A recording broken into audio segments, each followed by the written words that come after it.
ഇടുക്കിയിൽ ജീപ്പ് സവാരിക്ക് ജില്ലാ കളക്ടർ നിയന്ത്രണങ്ങളോടെ അനുമതി നൽകിയതിനെ തുടർന്ന് വാഹനങ്ങളുടെ ഫിറ്റ്നസ് ഉറപ്പുവരുത്തുന്നതിന് വിവിധ ഡിപ്പാർട്ട്മെന്റുകളുടെ സഹകരണത്തോടെ കുമളിയിൽ വാഹന പരിശോധന നടത്തി പാസുകൾ നൽകി തുടങ്ങി.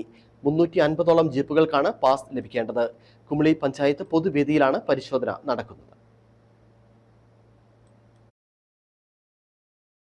ഇടുക്കി ജില്ലയിൽ സുരക്ഷാഭീഷണിയെ തുടർന്ന് ഈ മാസം 5 മുതൽ നിയന്ത്രണം ഏർപ്പെടുത്തിയിരുന്ന ജീപ്പ് സഫാരി ഓഫ് റോഡ് പ്രവർത്തനങ്ങൾ ഘട്ടം ഘട്ടമായി പുനരാരംഭിക്കുന്നതിന് ജില്ലാ കളക്ടർ ഉത്തരവിട്ടിരുന്നു. ഇതിനായി റൂട്ടുകളും സുരക്ഷാ മാനദണ്ഡങ്ങളും നിർണ്ണയിക്കുന്നതിനായി route monitoring and regulation committee രൂപീകരിച്ചു. Regional transport officer, police station SHOമാർ, പഞ്ചായത്ത് സെക്രട്ടറിമാർ, DTPC സെക്രട്ടറി എന്നിവരടങ്ങുന്നതാണ് കമ്മിറ്റി. ഇവരുടെ മേൽനോട്ടത്തിൽ വാഹനങ്ങൾ പരിശോധിച്ച് ഫിറ്റ്നസ് സർട്ടിഫിക്കറ്റ് നൽകും. വാഹനം ഓടിക്കുന്നയാൾക്ക് സാധുവായ ഡ്രൈവിംഗ് ലൈസൻസും കുറഞ്ഞത് 3 വർഷത്തെ പരിചയവും വേണം. ഇവ കൂടാതെ medical fitness certificate, police clearance certificate എന്നിവയും ഉണ്ടാകണം.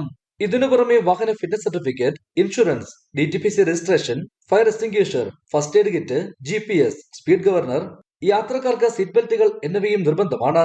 വരും ദിവസങ്ങളിൽ കുമളി മേഖലയിലെ മറ്റു ജീപ്പുകളും പരിശോധിക്കും. ഇടുക്കി വിഷൻ, കുമളി.